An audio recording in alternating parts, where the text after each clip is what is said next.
네, 반갑습니다. 예, 서울은 날씨가 더 추운 것 같은데 아침에 수덕사에 공양을 하고 나오는데 보니까 눈발이 날리더라고요. 나오니까 자동차 유리가 하얗게 덮일 만큼 눈이 조금 왔습니다. 그래서 이제 눈이 좀 11월 말에 보통 오는데 오늘 11월 중순인데 눈이 왔고, 또 일기예보를 들어보면 올겨울은 유독 추울 거라 그럽니다. 그래서 이제 따뜻하게 입고 겨울을 잘 준비하는 것도 필요할 것 같습니다. 우리가 100년을 살 것처럼 그렇게 마음을 먹어서도 안 되겠지만, 그렇다고 오늘 또 바로 죽을 것처럼 이렇게 또 사는 것도 너무 각박할 것 같아요. 그렇잖아요? 나 오늘 죽을지도 몰라 그러고 사는 사람 있어요? 그럼 100년쯤은 더 살 것 같다는 사람이 있습니까? 보통 그런 얘기 하더라고. 한 10년 정도는 살지 않을까? 앞으로 그런 얘기는 많이들 해요. 근데 나 금년 중에 죽을 것 같아. 아니면 오늘 죽을지도 몰라. 그런 사람 없잖아요. 그러니까 사람들 삶에 대해서 늘 여유 있게 생각을 해요. 병원에서 이제 날 받아 놓은 사람들 빼놓고는 호스피스 병동이라 그러죠. 이제 암이나 뭐 이제 회복 안 되는 중병동에 들어갔고, 이제 그야말로 죽는 거 외에는 일이 없는 사람들이 가는 곳이 호스피스 병동이거든요. 호스피스 병동에서 고통을 줄이고 이제 숨 쉬는 동안에 이제 어떻게 생을 마감할 것인가. 그런 사람들은 뭐 짧게는 일주일이고 길게는 뭐 한 두어 달 정도 나를 잡아놨는데, 대부분 두세 달 못 버티고 돌아가시는 분들이 호스피스 병동에 있거든요. 근데 그분들도 아침에 일어나고 나 오늘 죽을 것 같은 생각하는 분이 거의 없대요. 오늘은 넘어갈 거야. 내일은 장담 못하지만. 그래서 사람 삶이라는 거는 늘 이렇게 짧게 보지도 않고 또 길게 보지도 않지만, 항상 오늘이 내가 마지막 날이다 생각하는 사람들은 거의 없는 것 같아요. 그러다 보니까 이제 겨울이 왔으면 겨울이 왔나 보다 했고, 올겨울 어떻게 지내지 하고 3개월을 걱정을 해. 내년 봄까지는 살아남을 걸로 생각하거든요. 근데 겨울에 많이들 돌아가세요. 우리 스님들도 많이 돌아가시고, 어쨌든 뭐 철철이 사람이 안 죽는 철은 없지만, 특히 가을 환절기 그때 많이 돌아가시거든요. 근데 어느 분 한 분도 나 이번 겨울에 죽을 것 같다는 분 하나도 없단 말이에요. 이번 겨울에 어떻게 하면 따뜻하게 잘 지낼까, 그런 궁리를 하고 있죠. 그죠? 근데 그것도 이제 중생심이에요. 내가 언제든지 이렇게 건강하고, 또 건강하지 않아도 그냥 이렇게 이번 겨울에 넘길 수 있을 것 같다는 그런 마음으로 사는 거거든요. 그래서 오늘 아침에 눈이 오는 걸 보고는 문득 그런 생각이 들었습니다. 야, 벌써 눈이 오고 올겨울에 무척 춥대는데 좀 더 두꺼운 옷을 준비해야 되겠구나, 그런 마음이 들더라고요. 근데 오늘 제가 법문은 좀 한가한 내용의 법문 주제를 갖고 왔어요.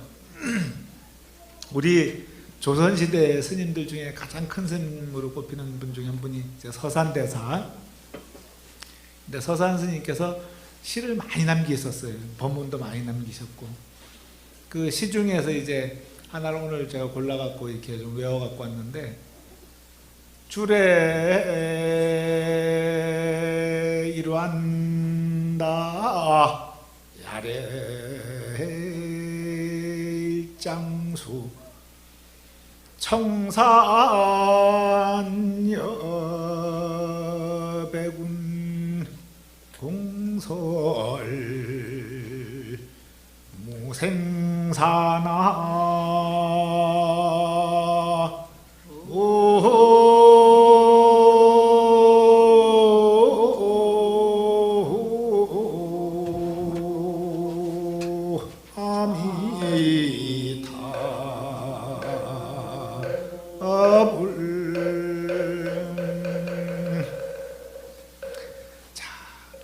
주례 일환다라 낮이 되면 한 잔 차 마시고, 야래 일장수 밤이 되면 한숨 푹 자고, 청산여백운 청산과 더불어 백운이 공설무생사라 한 입으로 한 목소리로 말하기를, 공석이 그런 거든, 한 목소리로 말하기를 무생사라, 일 만들지 마라.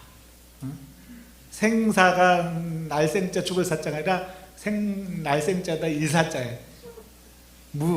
일 만들지 말아라. 일 만들면 번잡하니까. 우리 삶이 이렇게 담백해요. 낮에 뭐 하십니까? 그러면 차 한 잔 마시지. 서산 선생님이 마시는. 밤에는 뭐 하세요? 차지. 그리고는요, 또 뭐? 제가 이제 한번 그런 질문 했을 거예요. 여러분 삶에서 굉장히 기억나는 일들이 과연 몇 개나 되겠냐? 자잘하게 이렇게 많이 꼽을 수 있을지 몰라도요, 손가락으로 꼽아보면 10가지 정도 이렇게 대단한 일들이 없어요. 태어난 거 대단해.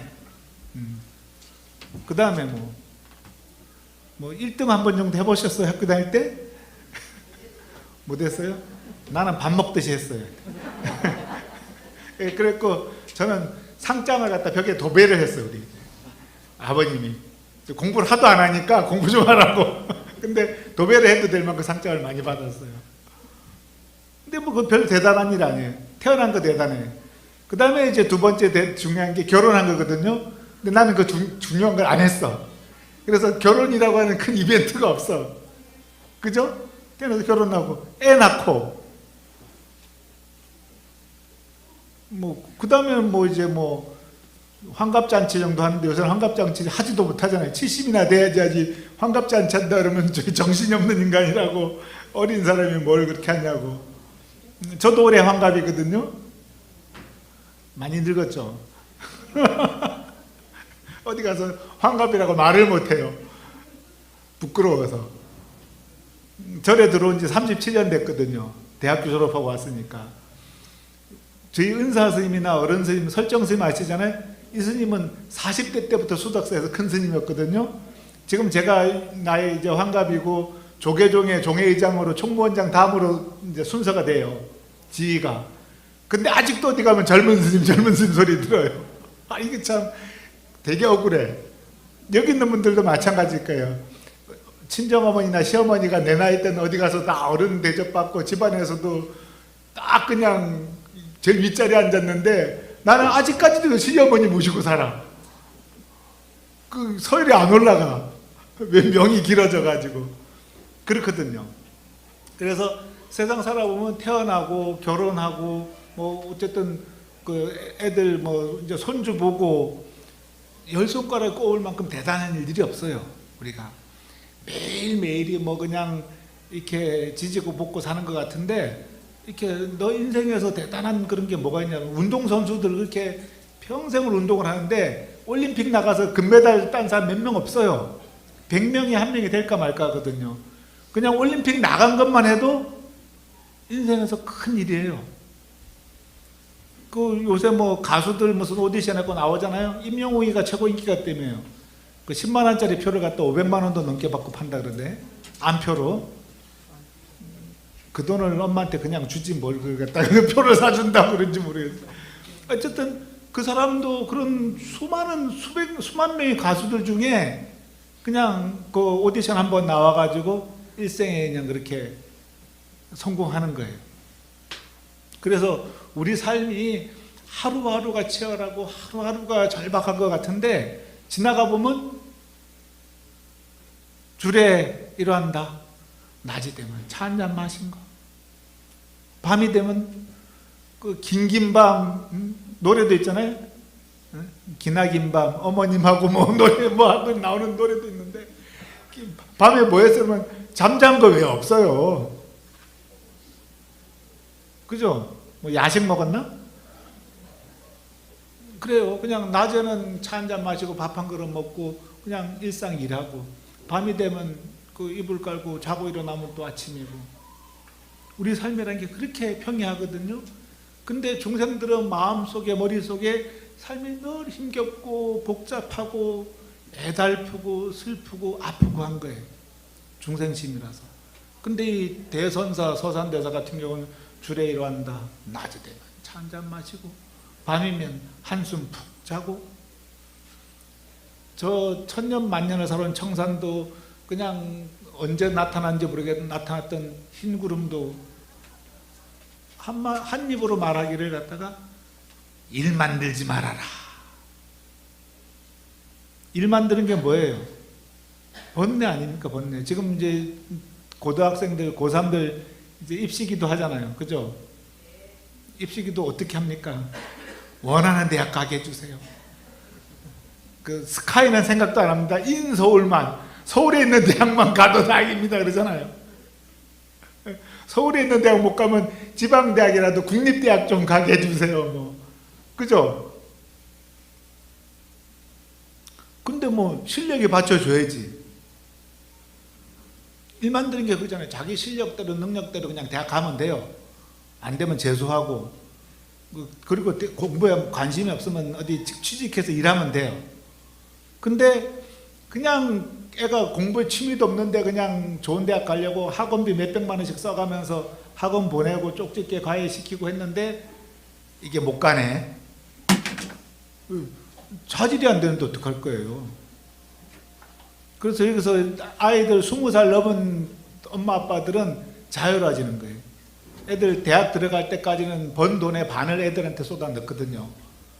과외도 보내고 좋아하는 대학도 보내고 어학연수도 보내고 이것들이 돈 먹는 기계야죠. 부모님 등골을 뽑아가지고 자기들 다 누려요. 근데 대학 보내고 나면 이제 더 이상 돈을 안 들여도 되거든요. 근데 얘네들 영악해갖고 결혼해서도 부모님 그냥 삥을 뜯고 등골을 뽑아먹고 그렇게 하거든요. 그거 바보예요, 바보. 자유로워져야 되거든요. 자식들한테 자유로워지고 자기 삶이 의미가 뭐고 가치가 뭔가 했을 때 내가 뭐로 삶의 의미를 가질 건가? 내 삶의 의미는, 가치는. 그게 뭐예요? 부처님께서 하셨잖아요. 많은 사람의 이익과 안락과 행복을 위해서. 내가 자식들 키울 때까지는 내 자식과 내 가정을 위해서 살았다면 나의 삶의 가치가 있고 아름다운 것은 내가 세상을 위해서, 더 많은 중생들을 위해서, 우리 환경을 위해서 도움이 되는 일. 그게 이제 세상을 이롭게 하는 거거든요. 그런 일들을 찾아봐야 돼요.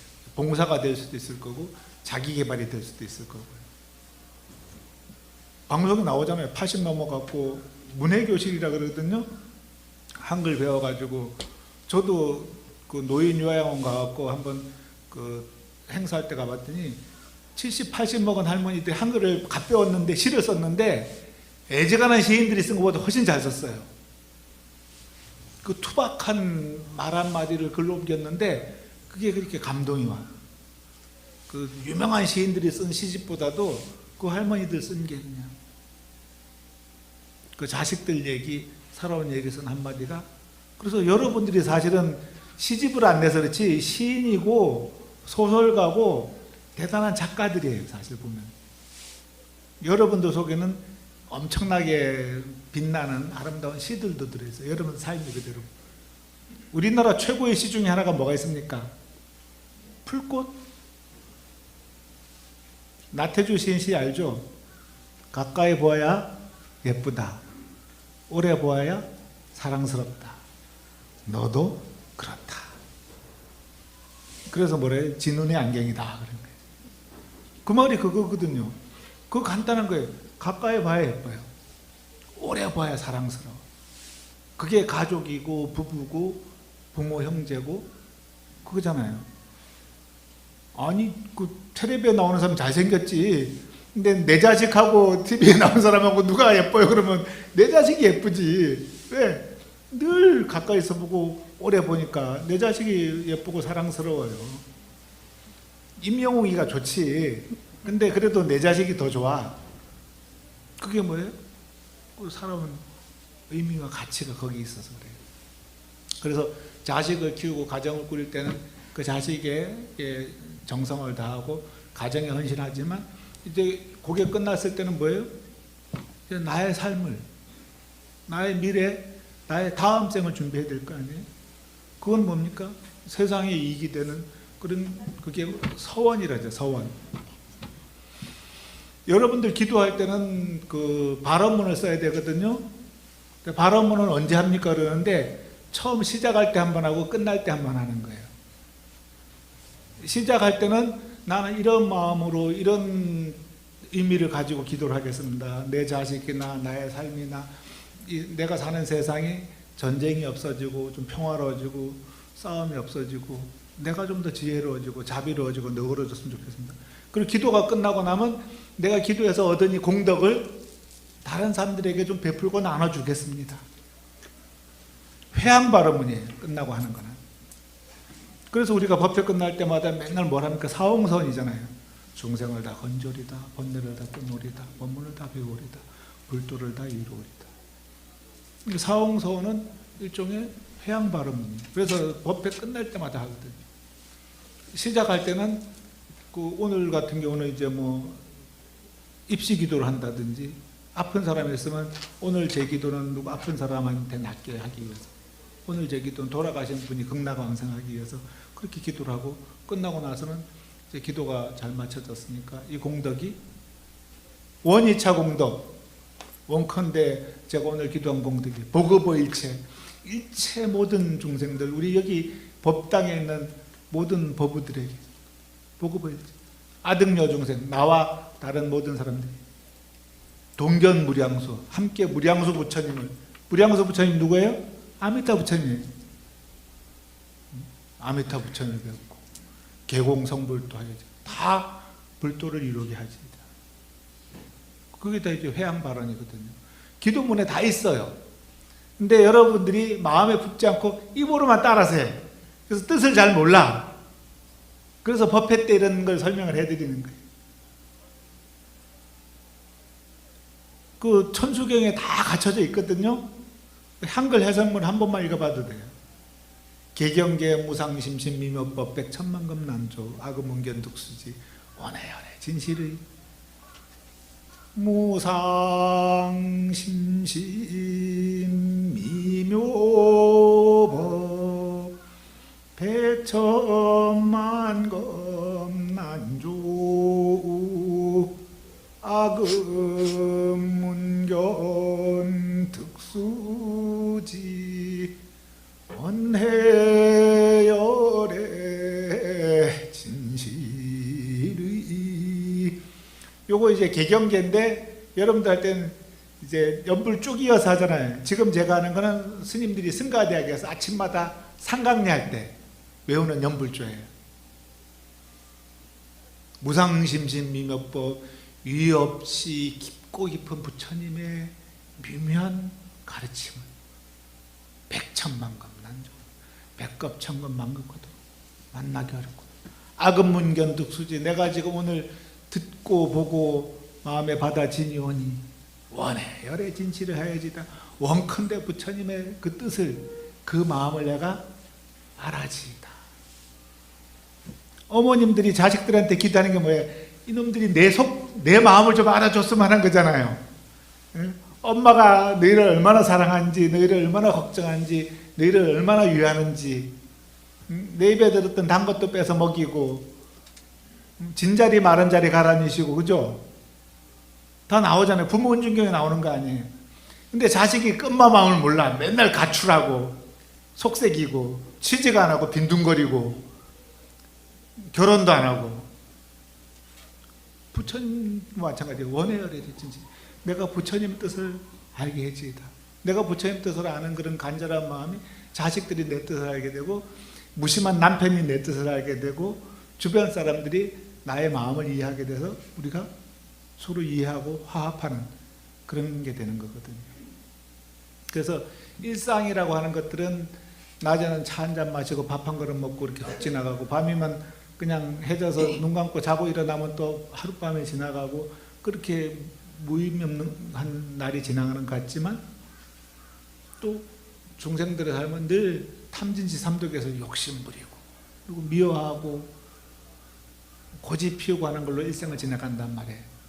근데 이제는 뭔가 의미 있고 가치 있는 일을 해야 될 거 아닌가. 내가 도대체 뭐가 내 삶에서 의미 있고 가치 있을까? 손가락 꼽아봤어요. 그러니까 태어나고 결혼하고 뭐 환갑잔치하고 어디 해외여행 가고 그렇게 대단하게 우리가 의미 있고 가치 있는 일이 별로 없어요. 그날 지낼 때는 굉장한 것 같은데 지나가 보면 그냥 가물가물하고 뭐 기억도 잘 안 나고 그래요. 우리 인생에 얼마나 의미 있고 가치 있는 일이 얼마가 있겠어요. 제가 뭐라 했어요? 납골당 가보면 뭐 써 있습니까? 납골당 이름 석자, 그 다음에 몇 년도 태어나서 몇 년도 죽었다. 그거 말고 없어요. 뭐 장관쯤 지냈으면 뭐 나라에 뭐 무슨 장관을 지냈다거나 한둘 정도 들어가지, 수많은 납골당을 가보거든요. 이름 석자하고 태어나고 죽은 날짜밖에 없어요. 대부분이. 흔히 말하는 묘비명조차도 없어요. 우리 그 우봉 스님, 주지 스님도 조금 전에 제가 들어오기 전에 그러니까 아우 나는 나중에 죽고 나서 묘비명에다가 나 혼자 잘 먹고 잘 사는 게 아니라 세상을 위해서 내가 좀 이런 좋은 일을 했다는 거 한 줄 정도 좀 들어갔으면 좋겠다고 얘기를 하시더라고요. 여러분들이 납골당에 나는 어떤 사람이라는 거 한 줄 정도 한번 생각해 보시라고요. 지금 돌아가시고 나면 우리 어머니는 그냥 그렇게 찌질하게 살다 돌아가셨다. 자식들한테 잘해주고 남편한테 잘했는데 별로 이렇게 자식들이 볼 때 우리 어머니 뭐 하다 돌아가셨는지 잘 모르겠다. 우리 어머니의 삶에, 우리 아버지의 삶에 뭐가 대단한 건지 잘 모르겠다. 모르겠어요. 뭐 나라에서 훈장이라도 받았으면 훈장이라도 좀 갖다 놓고, 우리 스님들, 큰 스님들 돌아갔을 때가 보면 훈장 갖다 놓는 경우가 가끔 있어요. 돌을 닦는 사람들한테도 훈장 갖다 놓은 게 그냥 그게 자랑이 될 정도거든요. 여기 훈장 받은 분 혹시 있나요? 없어요? 저도 2002년도에 대통령 표창 받았어요. 김대중 씨가 대통령 할 때. 문화관광부 장관 표창도 받았고, 절에서는 우리 종정 스님, 성철 스님 종정할 때 종정 표창도 받았어요. 제가 상을 많이, 상복이 있어요. 서울시장상도 받았고. 근데 그게 무슨 의미가 있어요? 내 삶에 있었고 뭐가 진짜 가치가 있고 의미가 있을까? 하루하루 지나가는데 의미가 있고 가치가 있는 일은 세상을 이롭게 하는 일, 많은 사람들에게 즐거움을 주는 일, 그리고 나의 금생은 뭔가 아쉬움이 있었지만 내생은 적어도 지금보다 더 나은 삶을 갖다가 살 수 있는 그런 기대가 있잖아요. 내생 안 믿어요? 그냥 죽고 나면 땡이에요? 끝이에요?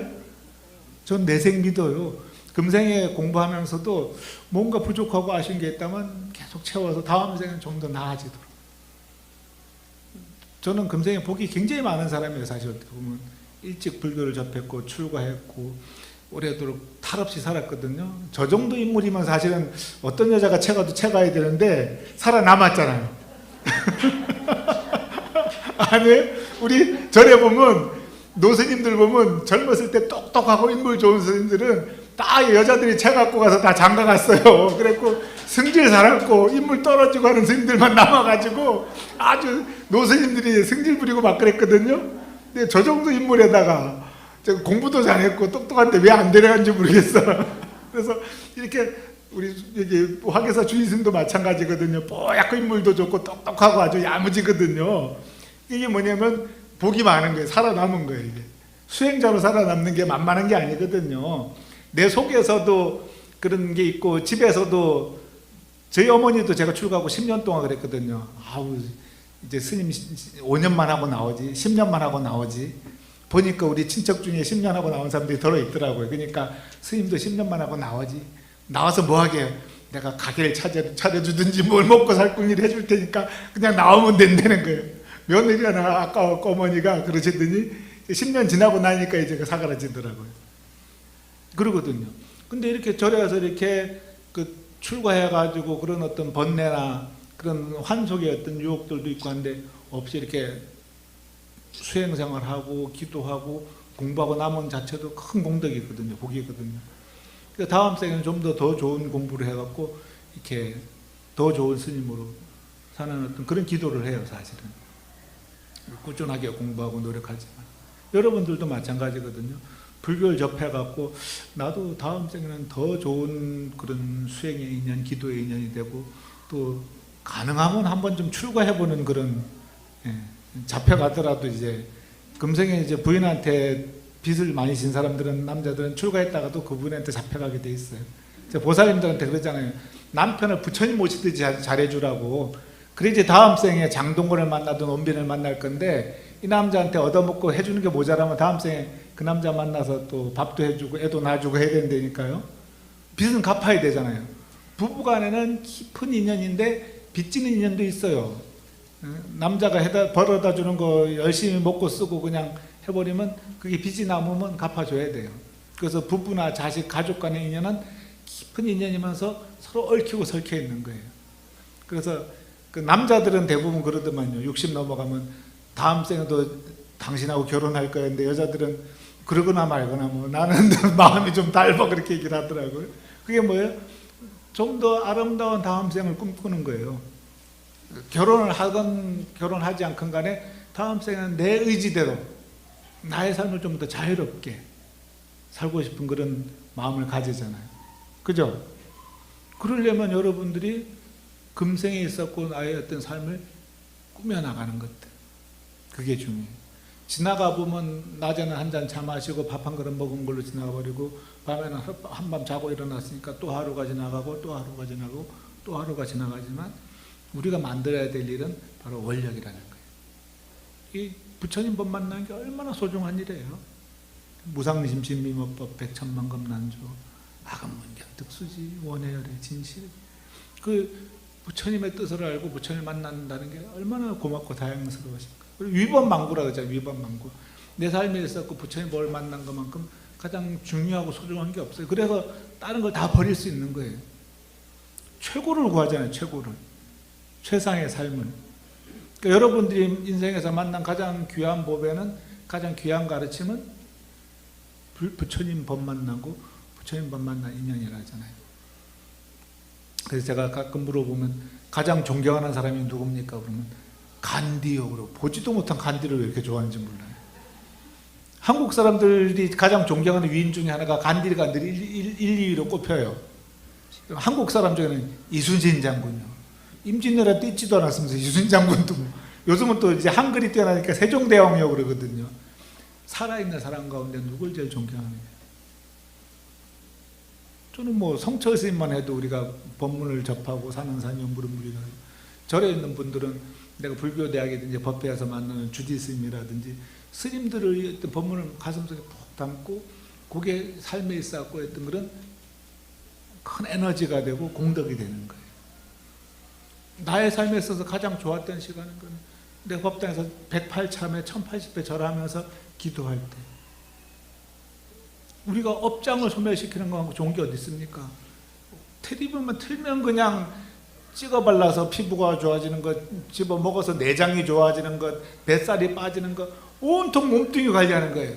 예뻐지고 부드러워지고 건강해지고 튼튼해지고, 분명히 죽을 몸뚱이지만 살아있는 동안에는 어쨌든 뭐 혈관도 튼튼하고 근육도 튼튼하고 뼈도 튼튼하고, 하여튼 오만 개 다 그냥 저기 인도 것도 사다 먹고 저기 남미 것도 사다 먹고 유럽 것도 사다 먹고 저 시베리아 것도 갖다 먹고 뭐 오만 걸 다 먹잖아요. 그게 뭐 이 몸뚱이 건강하고 잘 살자고 예쁘게 보이자고 하는 거 아닙니까?